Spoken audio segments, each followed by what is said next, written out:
class, which is a very exciting and interesting class for all of us.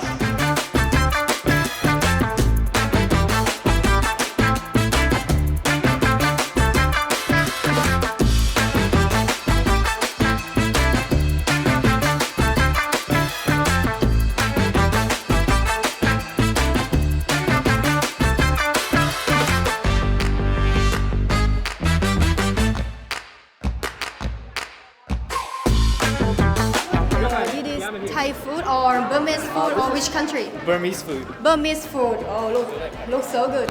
So this is mix Burmese food and with Thai food, is right? Yeah.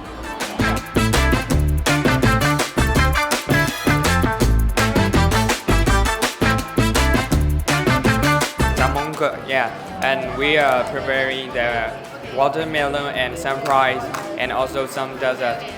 So we are thinking like how to mix it together and how to present it. So you're gonna mix Thai food and Burmese food, is right?